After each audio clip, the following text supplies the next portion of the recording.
Señor les bendiga en el día de hoy a todos, a todas, a mis queridos hermanos, hermanas de la Iglesia Ministerial de Jesucristo Internacional y todas las demás personas que se añaden también a ver este evento, esta enseñanza hermosa, maravillosa que tenemos aquí el día domingo. Es una cita que tenemos con todos ustedes para meditar en nuestro Dios, para pensar en Él. La gente dice que ¿qué es meditar en Dios? Es pensar, reflexionar, es leer la Biblia, analizar, tomar decisiones, tratar de entender, comprender, tratar de ponernos de acuerdo con el Señor y decirle a Dios, quiero hacer las cosas bien, quiero agradarte.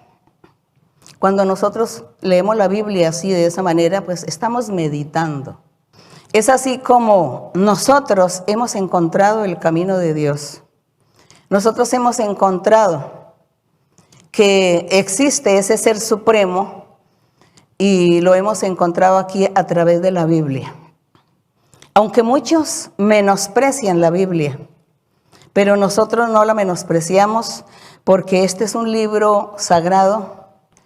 Y este es un libro en el que en el momento que un hombre o una mujer lo leen con todo su corazón, con todo fervor, inmediatamente Dios entra a darle a esta persona, a iluminarlo, a darle gozo, alegría.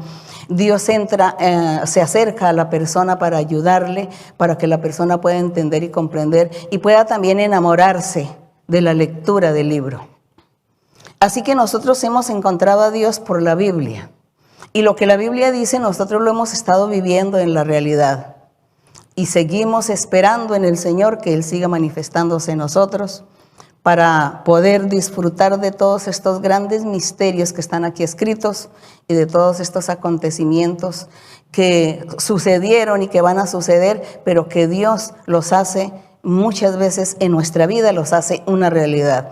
Así que la Biblia no es ni pasado ni futuro, sino es una realidad, es un presente porque Dios es presente, Dios está ahí, es el mismo, entonces Él se manifiesta en nuestras vidas y nos da esa alegría. Así que por eso a todos ustedes los invito para que no dejen de leer la Biblia, no dejen de buscar a Dios, ya que ustedes han encontrado, ya que ustedes están escuchando. No se retire, no se canse, no se olvide, lea la Biblia, ore a Dios, pídele a Dios que le ayude y verá cómo Dios le estará ayudando en todos los momentos de su vida. Esa es mi invitación para ustedes en el día de hoy y que espero que nuestro Dios hoy esté bendiciéndolos a todos ustedes. Y así, alegremente vamos a abrir en Romanos capítulo 9. Aquí en Romanos capítulo 9, bueno, es un capítulo que tiene un largo, ahí está 33 versos, pues rápidamente vamos a estar meditando en aquello que hizo el apóstol Pablo. El apóstol Pablo al principio yo hablé que había hecho un paralelo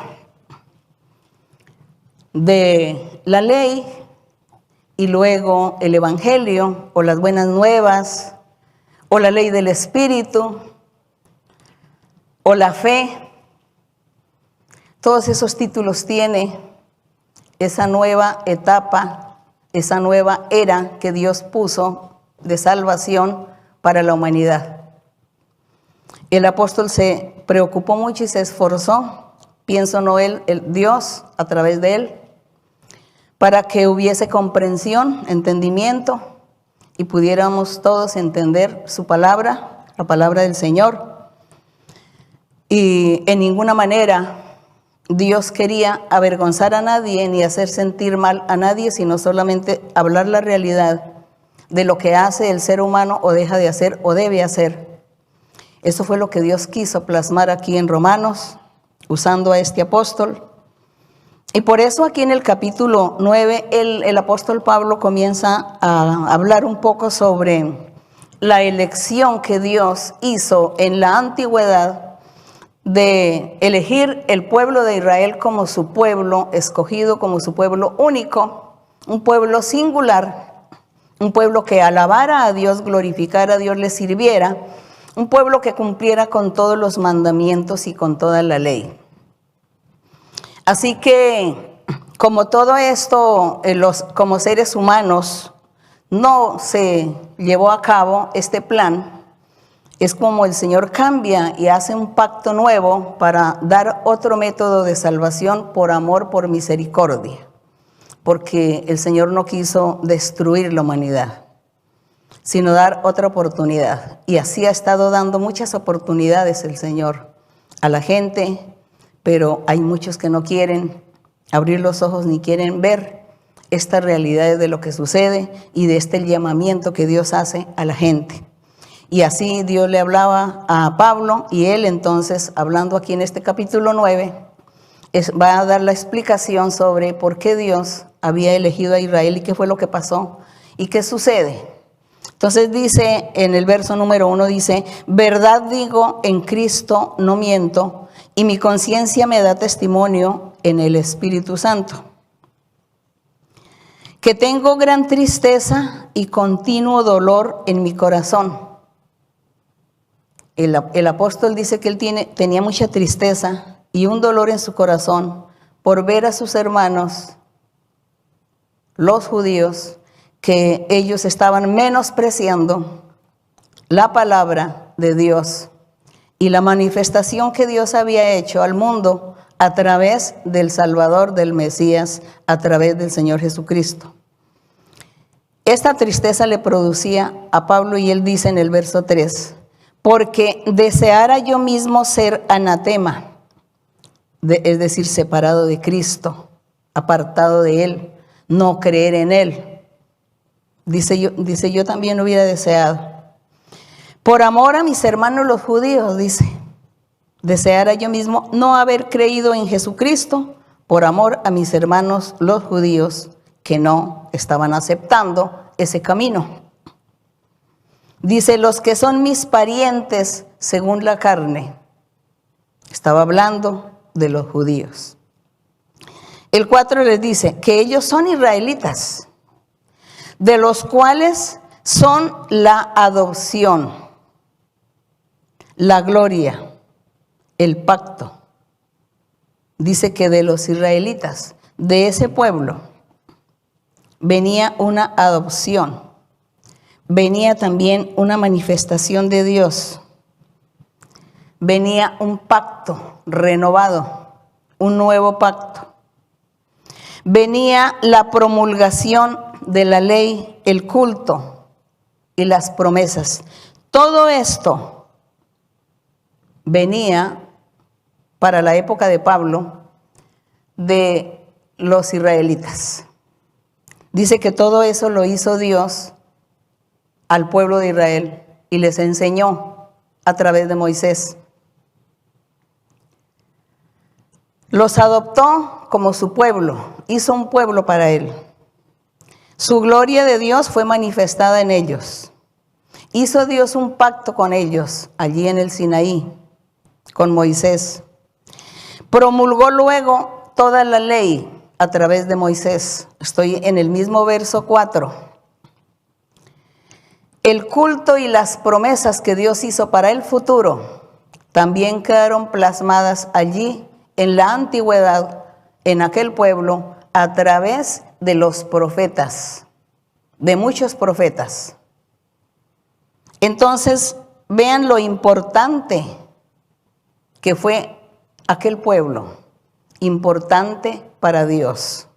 Allí Dios todo lo entregó para la humanidad, para que en el futuro la humanidad creyera en Dios, creyera en un Dios que hizo los cielos y la tierra, y Dios los bendijera, y Dios reinara en todos. Eso fue lo que hizo el Señor. Y también entonces el apóstol resalta aquí en el verso número 5, cuando resalta a los israelitas, dice aquí de quienes son los patriarcas, dice, los patriarcas vinieron de los israelitas. Aquí dice de quienes son los patriarcas. Y de los cuales, de esos patriarcas, según la carne, vino Cristo Jesús, como el patriarca David. No se menciona mucho esa palabra patriarca en la historia de David, pero aquí dice que él era un patriarca. Aquí dice que los patriarcas surgieron también de los israelitas y que de ellos en la carne vino el Mesías, vino el Cristo. Y dice, vuelvo a leer el verso 5, de los israelitas, aquí dice de quienes son los patriarcas, pero para que ustedes entiendan, hermanos, los que están recientes, que hasta ahora leen la Biblia no van a poder entender, entonces yo les ayudo y dice, de los israelitas son los patriarcas y de los cuales, según la carne, vino Cristo, el cual es Dios. Cosa difícil para creer. Muy difícil creer que Cristo era Dios. Y por eso Pablo estaba tan triste, porque veía a sus hermanos judíos que no habían creído en Cristo como Dios. Y él por eso expresa su tristeza. Entonces dice que vino Cristo, el cual es Dios, sobre todas las cosas, bendito por los siglos, dice él.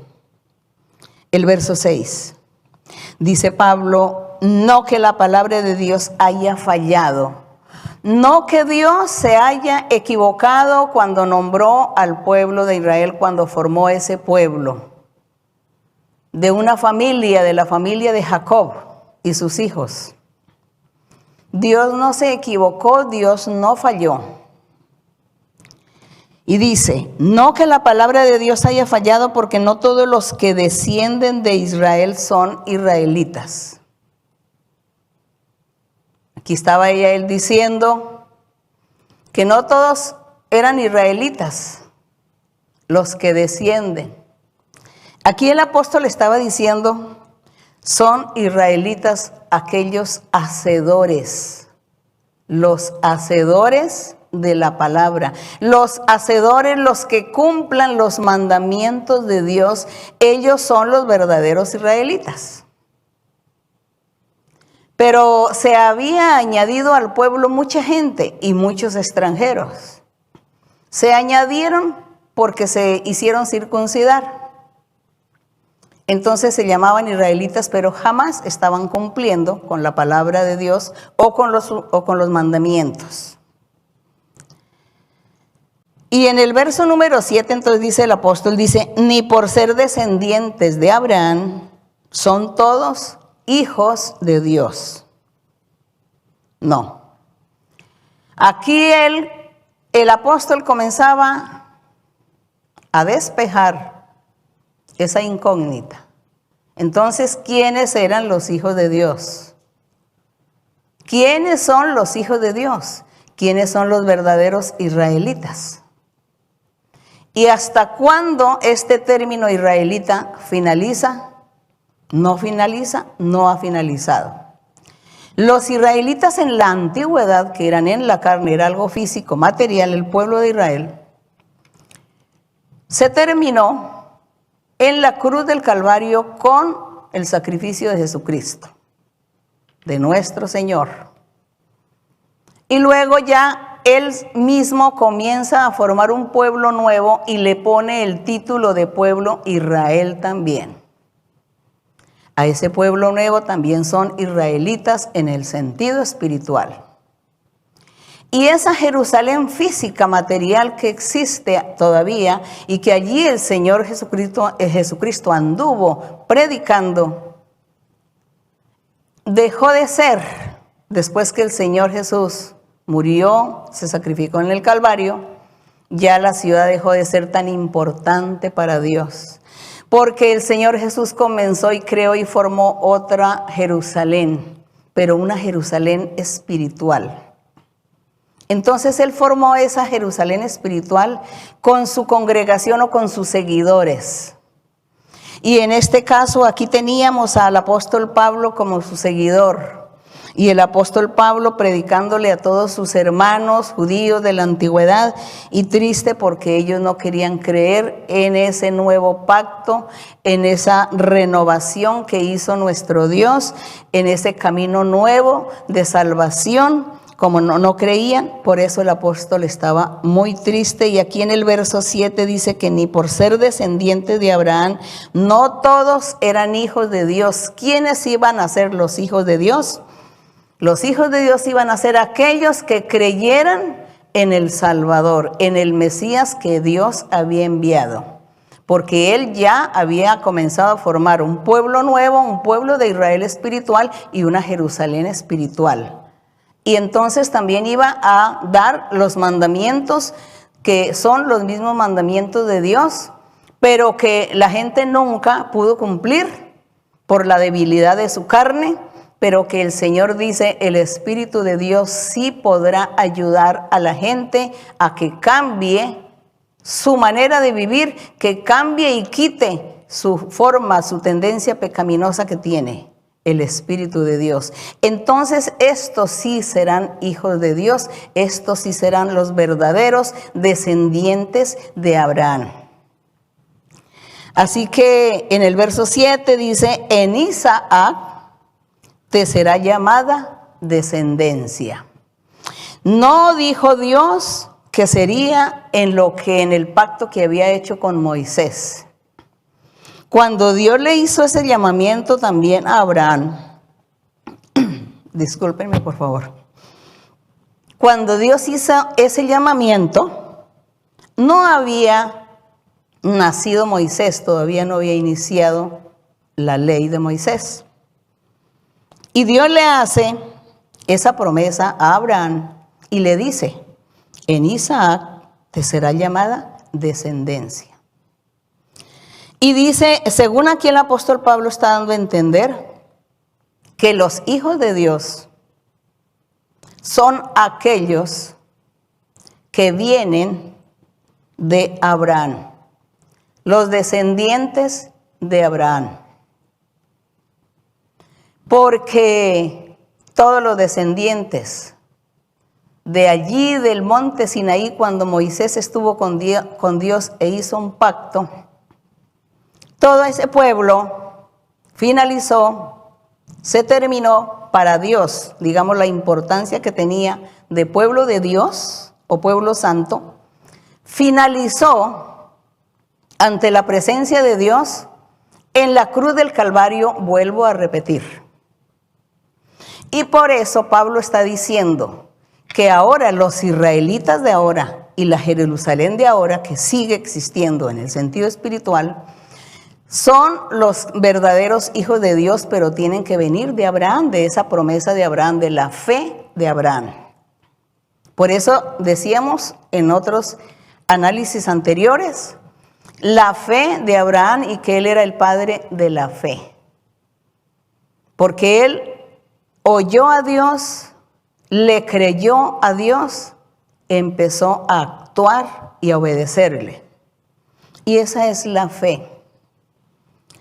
Y esa fe de Abraham, cuando Dios le dijo, en Isaac te será llamada descendencia, se estaba refiriendo al Mesías, al Salvador. Esta descendencia era refiriéndose a Jesucristo, el Salvador, el Redentor. Y todos aquellos que crean en Él y lo sigan, serán los nuevos israelitas. Pertenecerán y serán la Jerusalén celestial. Esa es la verdadera salvación o el verdadero camino que Dios mostró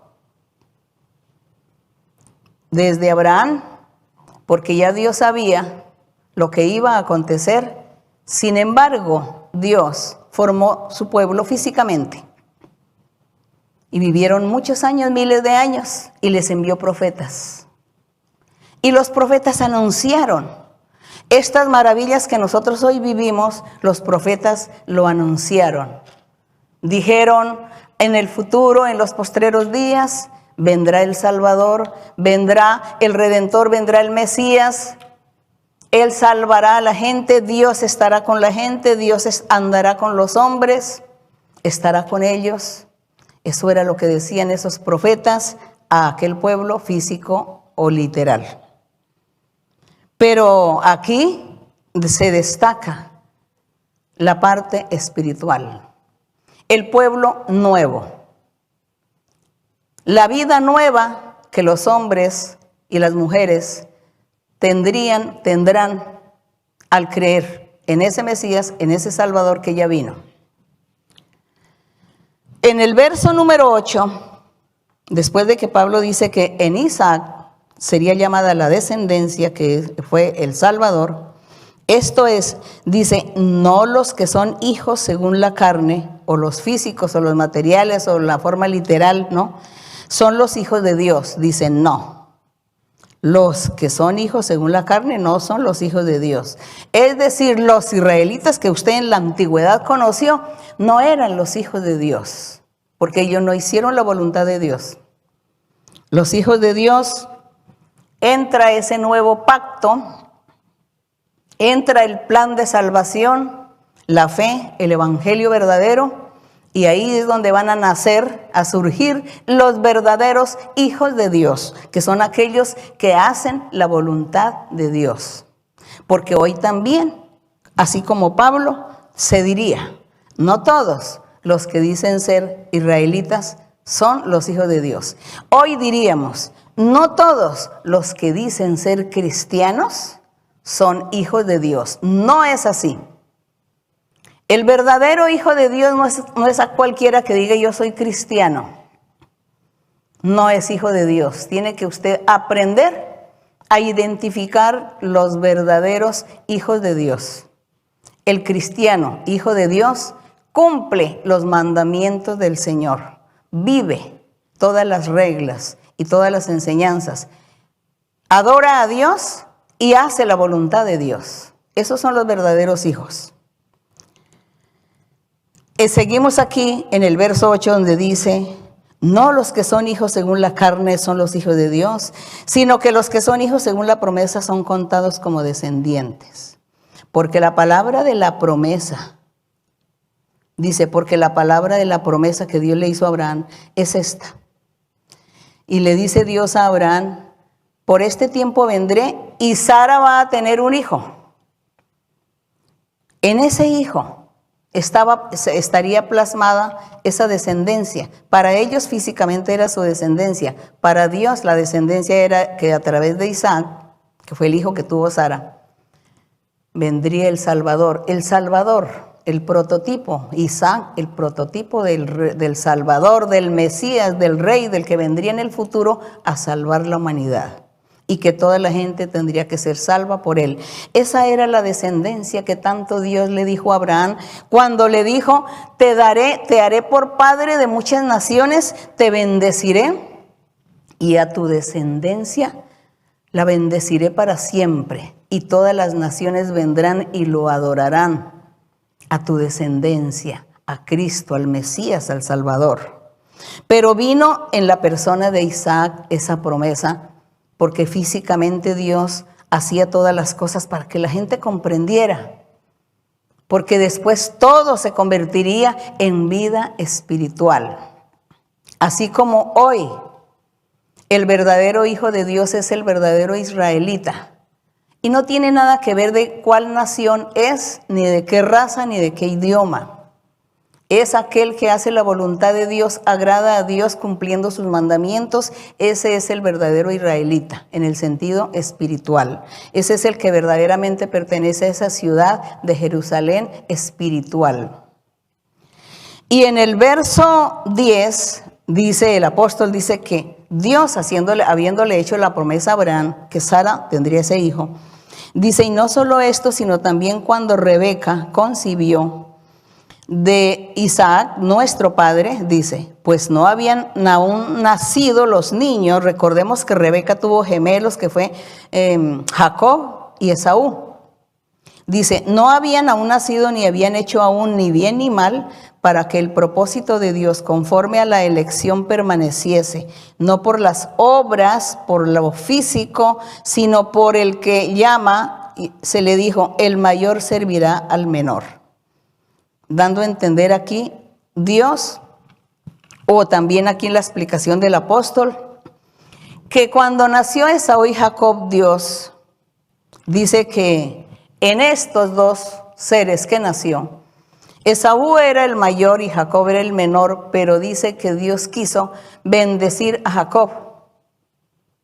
Y entonces le cambiaron y le pusieron que Jacob era el mayor. Y por eso dice que el menor serviría al mayor. Entonces el menor fue Esaú y tenía que entrar a servirle a Jacob, su hermano, físicamente en la carne. Pero estos dos seres estaban representando, pueblos, gente. Jacob representando en la parte física material un pueblo de Israel que Dios iba a formar a través de Moisés. Bueno, comenzó Dios a formarlo desde que lo sacó de Egipto. Y Esaú pues era el resto de naciones, el resto de gente, naciones extranjeras que se le dio el nombre de gentiles. Y decía que los unos tenían que servir a ese pueblo tan importante que Dios iba a formar o había formado, que ellos tenían que servirle. En la parte física, pues vemos que como que no fueron servidores más bien se convirtieron en amos. Por causa de la desobediencia del pueblo de Israel en la parte física, en la antigüedad, vinieron todas las demás naciones y los humillaron y la acabaron con ellos. Entonces más bien ellos vivían, eran esclavos de los demás. Físicamente eso no se cumplía de que el menor servirá al mayor, de que aquí donde dice el mayor servirá al menor, no se cumplía en esa parte física literal, sino en la parte espiritual. Ese Jacob era Cristo Jesús, era el Mesías, era el Salvador. Por eso Jacob Dios le puso el nombre de Israel, le dijo, tú no te llamarás Jacob, sino te llamarás Israel, porque Dios estaba mirando al futuro, que ese Israel sería el Mesías, el Salvador, y que todos los descendientes de él pues serían los israelitas en el sentido espiritual. Y por eso tenía que aquel que había sido el mayor, aquella gente que aparentemente había sido en primer lugar, entrarían a servirle a ese rey, a ese Salvador, a ese menor, Cristo Jesús. Entonces ahí estaba la representación física. Dios primero hacía una representación física material con la gente, con las circunstancias, para después el Señor todo eso enseñarlo y convertirlo en forma simbólica, en forma metafórica, simbólica de semejanzas, porque la vida en el Señor es una vida espiritual, no material, no física. Entonces por eso se cumplió aquí la palabra de Dios. Físicamente, realmente, Esaú tuvo que servir a su hermano Jacob, siendo que Esaú era el mayor, el primogénito. Y en el sentido espiritual, toda la gente, todas las naciones tendrán que humillarse y servirle al Salvador, al Mesías, al Rey que Dios envió. Y todos tendrán un día que reconocer a nuestro Dios, a nuestro Salvador. Sea para que se salven, sea para que se condenen, tendrán que humillarse delante de Él, porque esa es la promesa que está aquí escrita en la Biblia, cuando Dios dijo que todos se tenían que humillar, que todos tenían que postrarse delante del Rey, de ese Rey perfecto, el Mesías que vino. Eso es lo que está aquí hablando el apóstol Pablo. Aquí en el verso 14 dice, ¿qué pues diremos? ¿Que hay injusticia en Dios? Pero en el verso 13 dice, está escrito, a Jacob amé, mas a Esaú aborrecí. Pero este aborrecí no es un término, una terminología de odiar a una persona, no. Cuando esta terminología está dando a entender, dice, a Jacob amé, mas a Esaú lo aparté de mi presencia. ¿Por qué? Porque siendo Jacob el Mesías, el Salvador, el Rey, el hombre perfecto, y Esaú representando a la humanidad llena de pecado, llena de maldad, ¿cómo el Señor no iba a apartarse y a enojarse con la gente que hace lo malo? Por eso fue que el Salvador tuvo que ir a la cruz y decirle, yo voy a intervenir, yo voy a pagar por el pecado de toda esta gente. Permítame que yo pague por el pecado de toda esta gente para que sean salvos. Yo quiero que sean salvos. Toda esa gente es Esaú. Y yo soy Jacob, podría decir el Señor. Y Dios decir, amé a Jacob, a Esaú lo aparté de mi presencia, váyanse. Y el Señor unió y reconcilió en la cruz del Calvario, gracias a nuestro Dios, gracias a nuestro Padre. Así que ya ustedes pueden entender aquí, no es que Dios esté odiando a nadie, no, apartándose. El pecado de una persona aparta y separa a Dios de la persona. Entonces Dios lo mira de lejos, pero Dios nunca está cerca de esta persona. Lo mira de lejos, le da el pan, le da la comida, le da el aire, el oxígeno, el sol, la lluvia, le da todo. Pero Dios está apartado por su pecado. Eso es lo que significa aquí a Esaú aborrecí. Ese Esaú significaba la humanidad pecadora, la humanidad haciendo pecado y pecado. Y este Jacob era el Jacob espiritual, el Rey, el Mesías, el Salvador. Bendito el Señor. Deseo con todo mi corazón que ustedes cuando lean esto lo entiendan, lo comprendan, lo lleven en su corazón y amen a Dios intensamente. Amen a Dios. El verso 14 dice, el apóstol entonces dice, ¿qué pues diremos? ¿Que hay injusticia en Dios? ¿Que Dios es injusto? En ninguna manera. Pues a Moisés le dice, tendré misericordia del que yo tenga misericordia y me compadeceré del que yo me compadezca. Entonces está diciendo que Dios no es injusto, por el contrario, es un Dios misericordioso. Una promesa que le hizo a Moisés. Verso 16, así que no depende del que quiere ni del que corre, sino de Dios que tiene misericordia. Entonces Dios tiene misericordia de los seres y los pone en el lugar que Él quiere. Les tiende la mano cuando Él quiere, da la bendición o la quita el Señor, pero Él siempre está atento a bendecir. Él dice, obedezca y yo siempre te bendeciré. En el verso 17 dice, porque la Escritura dice a Faraón, para esto mismo te he levantado. Eso es cuando la época en que Dios le dijo a Moisés, saque a mi pueblo de Egipto. Y Faraón no permitía que el pueblo saliera de Egipto. Y Dios tuvo que hablarle a Faraón.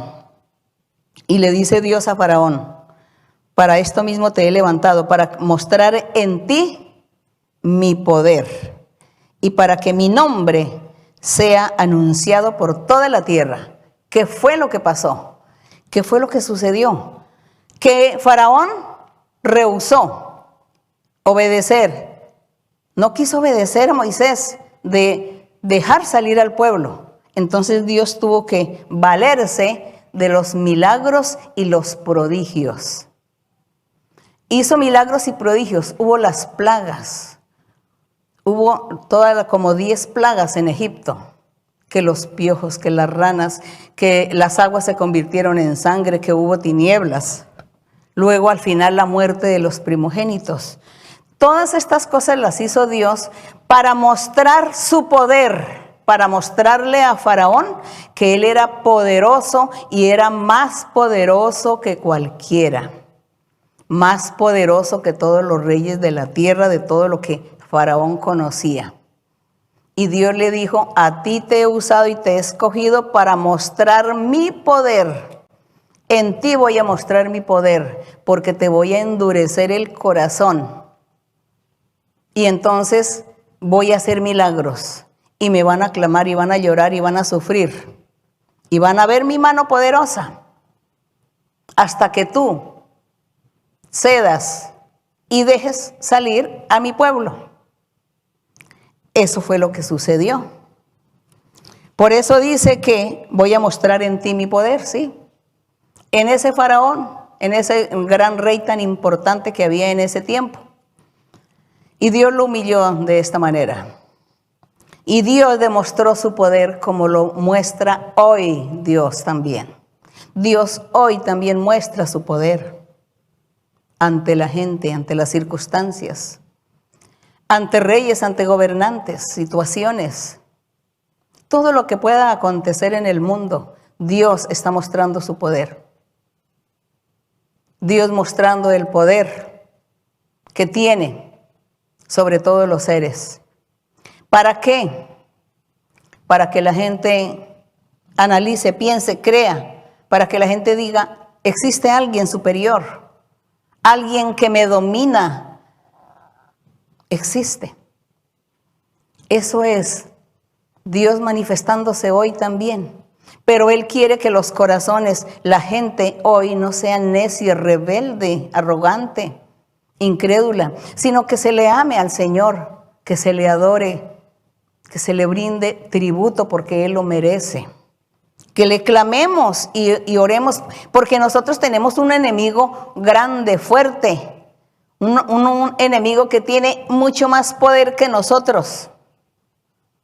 Y ese enemigo viene contra nosotros, sabiendo que Él tiene más poder que nosotros, viene contra nosotros.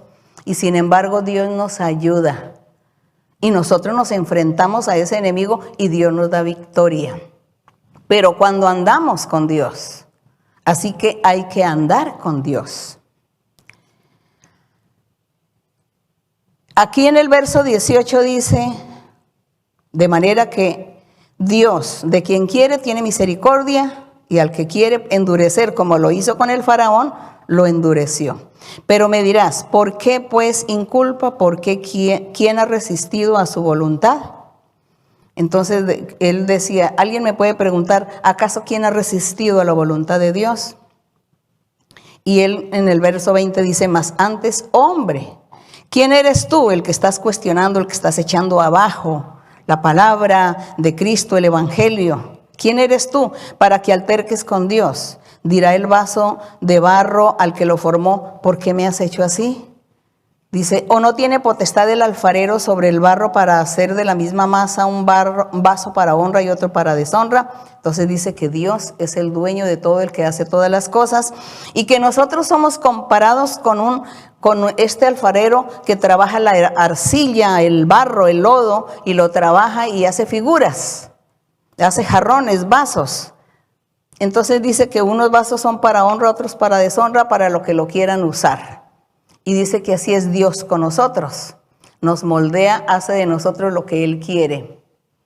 Pero también nosotros en nuestro corazón queremos que Él haga de nosotros unos vasos para honra. Y Él seguramente dirá, sí, voy a convertirte a ti en un vaso para honra.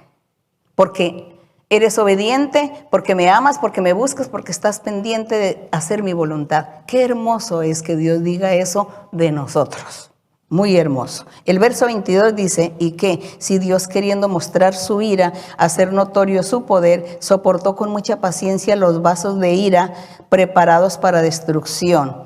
Bueno, cuando la gente pecó, el pueblo pecó, hicieron enojar mucho al Señor, porque acuérdense de ese pecado grave que cometió el pueblo de irse a la idolatría, tras la idolatría. Dice, y para hacer el 23, y para hacer notorias las riquezas de su gloria, las mostró para con los vasos de misericordia que Él preparó de antemano para gloria. Bueno, aquí el apóstol estaba hablando de Él, de los creyentes, hablando de todos los creyentes en el Señor, que dice que Él, como vasos, el Señor los preparó de antemano para la gloria del Señor, para honrar al Señor, para bendecirlo. Entonces Él está hablando también de los creyentes en el Señor. Dice el 24 dice, a los cuales también ha llamado, esto es, a nosotros, no solo de los judíos, sino también de los gentiles. ¿Ve? Dice que el Señor hizo un llamamiento para bendecir, hizo vasos para honra, no solamente a aquellos judíos que creyeron en el Señor o habían creído en el Señor, sino también a los gentiles, a todos aquellos que no pertenecían a esa nación llamada pueblo de Israel. Y dice que todos los gentiles, dice Dios, los escogió también. Así que nosotros también aquí estamos como si fuésemos los gentiles, pero aquí Dios quiere convertirnos a nosotros en esos vasos de honra para Él. Y en el verso 25 dice que el profeta Oseas en la antigüedad, en su profecía dice, llamaré pueblo mío al que no era mi pueblo, y a la no amada la voy a llamar mi amada. Recordemos que nuestro Dios a su pueblo le decía que ellos eran su mujer y Dios era el marido. Así hablaba Dios a través de los profetas para que la gente comprendiera. Decía, yo soy un marido para ustedes, ustedes son mi mujer y ustedes me fueron infiel. Se fueron tras dioses ajenos a ser idólatras, así que me han sido infieles. Y el Señor decía entonces en Oseas, un día yo voy a llamar a otro pueblo y lo voy a buscar y lo llamaré pueblo mío y también será mi mujer. Entonces ahí es donde entran los gentiles. Ahí es donde entra ese resto de gente que creen y creerán en el Señor, en el Mesías enviado, que Dios envió. Entonces ya ellos se van a convertir también todos en un solo pueblo, Israel espiritual, en una sola iglesia, en una sola ciudad, Jerusalén espiritual. Se convierten todos, gentiles y los que decían ser judíos, que se han convertido, se convierten en uno solo, como pueblo, como la esposa de Dios, como esa esposa, como esas bodas que a un futuro se van a celebrar. Entonces, por eso se cumplía la promesa, la profecía de Oseas 2:23. Allí serán llamados hijos de Dios. Aquí en el verso 26 dice, y en el lugar donde se les dijo, vosotros no sois pueblo mío, allí serán llamados hijos del Dios viviente, hablándole a los gentiles y hablándole a aquellos judíos convertidos a Dios. Serían un solo pueblo y habrá un solo pueblo, un rebaño, un pastor, un solo Dios, y habrá unas bodas con el Salvador, y la iglesia o el pueblo será uno solo, con gente de muchas naciones, será un solo pueblo. Y los gentiles entran aquí a disfrutar estas bendiciones de Dios, gracias a la misericordia del Señor. Y en el verso 27 dice, también Isaías clama tocante a Israel. Si fuere el número de los hijos de Israel como la arena del mar, tan solo el remanente será salvo. Porque el Señor ejecutará su sentencia sobre la tierra en justicia con prontitud. Aquí está hablando que estos números de Israel no estaba hablando en la parte física. Estaba hablando de Israel espiritual, donde se convertirían judíos físicos, materiales y gentiles en el Señor Jesús, y que en las naciones mucha gente que se convierta al Señor, pues van a formarse el pueblo, y dice que pues todos van a ser como la arena del mar, así como le prometió a Abraham. El verso 28 dice, porque el Señor ejecutará su sentencia sobre la tierra en justicia y con prontitud. Y como antes profetizó Isaías, si el Señor de los ejércitos no nos hubiera, estoy en el verso 29, si el Señor de los ejércitos no nos hubiera dejado descendencia, como Sodoma habríamos venido a ser, y a Gomorra también seríamos semejantes. Que dice que Dios les dejó descendencia a ese pueblo judío, a ese pueblo que el Señor dijo, le dice a Abraham, mira las estrellas, así será tu descendencia. Entonces tu descendencia no solamente va a ser con ese pueblo de Israel que yo voy a formar más adelante con Moisés, sino que también serán los gentiles, el resto de naciones que se conviertan a mí, entrarán a ser uno solo. Y entonces ellos van a ser también como una descendencia, la descendencia de Dios. Y por eso entonces Isaías y todos estos profetas profetizaron acerca del advenimiento de ese Mesías, del Salvador, del prometido, de ese Rey perfecto que entraría a gobernar a todos y a formar un pueblo de todos y a darles el poder del Espíritu Santo para que sean guiados y orientados, para que sean transformados en vivir una vida nueva y recta y se conviertan en hijos de Dios, que son los verdaderos, los hijos de Dios, los que hacen y cumplen los mandamientos del Señor. Y entonces ahí se tiene que cumplir que habrá un pueblo, un rebaño, un solo pastor que estará pastoreando ese pueblo con toda esa gente. Por eso nosotros no podemos menospreciar a nadie, ni ser vanagloriosos ni orgullosos contra nadie. porque no sabemos de quién Dios va a tener misericordia, a quienes va a traer y va a recoger.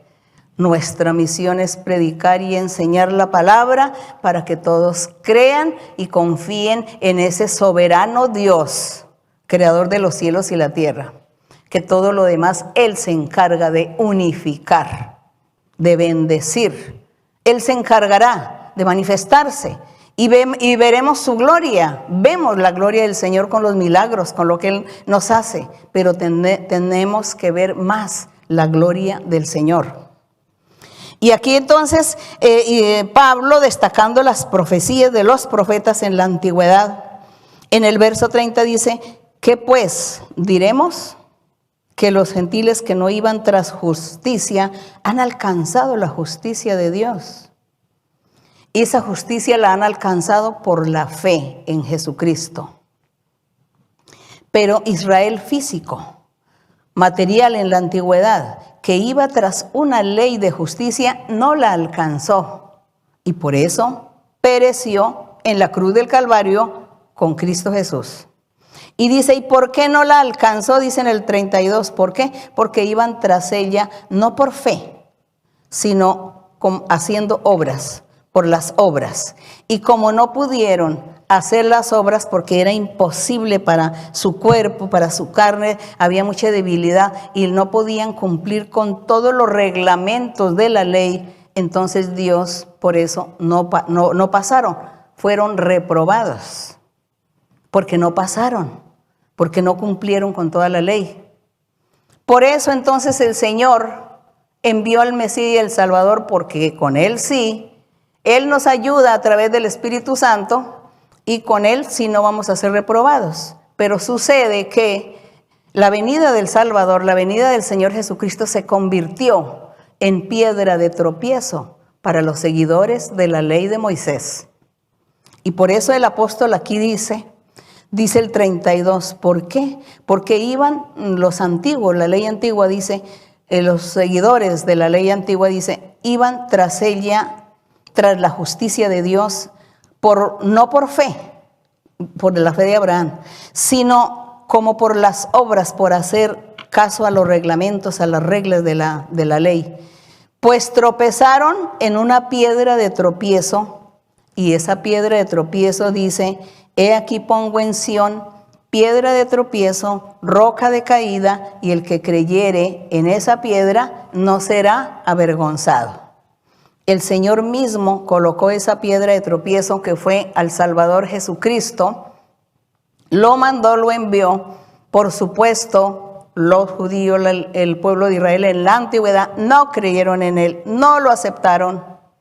Él se convirtió en piedra de tropiezo y se cumplió la profecía de Isaías 28:16, que dice, repito el 33, he aquí pongo en Sión piedra de tropiezo y roca de caída. Y el que creyere en esa piedra de tropiezo no será jamás avergonzado, porque esa piedra de tropiezo es Cristo Jesús, es el Salvador, es este personaje, este Rey perfecto que reina, y Él es perfecto, y Él nos ayuda y nos va a ayudar a todos aquellos que creamos en Él, que le sigamos, que tengamos fe y le busquemos con todo el corazón. Así que por eso yo los invito a ustedes nuevamente a leer Biblia. Lean Biblia y verá cómo Dios les va a iluminar, los va a ayudar para que ustedes entiendan y comprendan la palabra del Señor y ustedes sean felices. Yo soy feliz en el Señor. Yo soy feliz. La gente dice, la felicidad no existe. Sí existe la felicidad. Sí existe. Dios es el que da la felicidad. Y Dios también es el que da la paz. Los seres humanos, el hombre no da la paz, no da la felicidad, es Dios. Así que usted quiere tener paz, tener felicidad. Usted quiere tener a alguien que lo apoye, que le ayude, que cuando usted ora o cuando usted tiene un problema, una dificultad, tiene una tristeza, una amargura en su corazón, porque tener tristeza y amargura en el corazón, eso no significa no tener felicidad. Nosotros podemos tener problemas porque tenemos un enemigo, Y el enemigo nos pone qué enfermedades, qué problemas, qué discordias, qué incomprensiones, ¿no? Que tantas cosas que se presentan en la vida que hacen sufrir y llorar. Pero uno lleva eso y sin embargo uno es feliz. Soy feliz y tengo la esperanza que Dios me va a ayudar a resolver todos estos asuntos. Él me va a ayudar a quitar todo esto que me está pasando. Soy feliz con el Señor. Bendito y el nombre de nuestro Dios. Así que vamos a estar orando. Vamos a orar a nuestro Dios. Ore a su manera, como usted quiera orarle a Dios. Pero hágalo con un corazón sincero. Disponga su corazón. Disponerse. Piense, mire a ver qué es lo que le va a decir a Dios. Dígale que le ayude a entender, a comprender este camino maravilloso. Y verá cómo el Señor estará ahí cerca de usted y le dará la felicidad y la paz. Eso es lo primero. Y luego le ayuda a resolver todos sus problemas. Padre Celestial, eterno Dios, Padre de nuestro Señor Jesucristo, nuestro Dios todopoderoso, nuestro Dios verdadero. Eres nuestro Dios el que le hablaste a Abraham, a Isaac, a Jacob. Le hablaste a Moisés. Estuviste con Daniel, estuviste con David, con Samuel, Josué, con todos aquellos personajes, con los profetas, Isaías, Jeremías, Lamentaciones de Jeremías, que lloraba tanto porque la ciudad fue destruida. Y tú le hablabas y les revelabas y les decías muchas cosas y muchas palabras de consolación. Y hacías promesas, mi Señor. Y tú les decías que lo importante para el hombre era vivir contigo, vivir cerca de ti, hacer cumplir tus mandamientos. Por eso, Señor, ese Salmo 119 habla de tus mandamientos. Resalta y destacan tu palabra, que es lo mejor que el ser humano puede tener en su vida. Tener los mandamientos de Dios cerca en su corazón para cumplirlos, para que tú te agrades, Señor, y también para que tú seas alabado y glorificado por ello. Seas honrado porque tú te lo mereces, Padre Santo. Padre mío, mira los miles de personas que en este momento están conmigo, orando, clamándote, pidiéndote misericordia. Gracias, Señor, por permitir que nosotros conozcamos tu camino, conozcamos tu verdad. Pero lo más importante, Señor, es que nosotros seamos hacedores, que cumplamos a cabalidad tus mandamientos, tu palabra, y te agrademos en todo. Te busquemos con todo nuestro corazón y seamos sinceros delante de ti. Gracias, eterno Dios. Gracias, Padre, por bendecir el día de hoy a la gente. Gracias por bendecir y por sanar a algunas personas que están enfermas y quieren sanarse. Y tú los vas a sanar y los has sanado a muchos. También aquellos que les han hecho brujería y hechicerías y los persiguen los espíritus malos, son atormentados por muchos demonios. Te pido, mi Señor, que tú los desencadenes, los libertes, tengas misericordia de estas personas, mi Señor. Dales a todos ellos una oportunidad más para que te conozcan tus caminos. Bendito Dios Todopoderoso, los caminos de Dios. Ese es el buen tesoro, el mejor tesoro, mi Señor. Padre Santo, gracias por bendecir a la gente, a las personas que han orado y que tú los has escuchado. Tú eres poder, mi Señor. Tú gobiernas, mi Señor. Tú eres nuestro Dios, nuestro Hacedor. Gracias, mi Padre. Tu poder se ha manifestado, mi Señor. Y te doy gracias en el nombre glorioso de Jesucristo, tu Hijo amado, mi Señor. Bendice a todos los hermanos, a todas las hermanas. Bendice a todas las iglesias, a los que se están congregando en las iglesias el día de hoy. A todas aquellas personas que se han añadido a escuchar esta enseñanza. Bendícelos, Señor. Grandemente tu mano poderosa con todos, mi Padre. Gracias en el nombre de Jesucristo. La honra y la gloria sea para nuestro Dios desde ahora y para siempre. Amén. Toma por favor mi mano, Señor, contigo quiero ir. Con sangre aquí pagaste por mí, te quiero hoy servir. Anhelo poder lo malo vencer y en santidad vivir. Toma por favor mi mano, Señor, contigo quiero ir. Bendito y alabado el Señor. Gracias le damos a nuestro Dios. Para ustedes, mis queridos hermanos, hermanas, para todos, un abrazo muy fuerte y muchos besos para los niños que los amo con todo mi corazón. Mi Dios me les bendiga y hasta pronto. Gracias.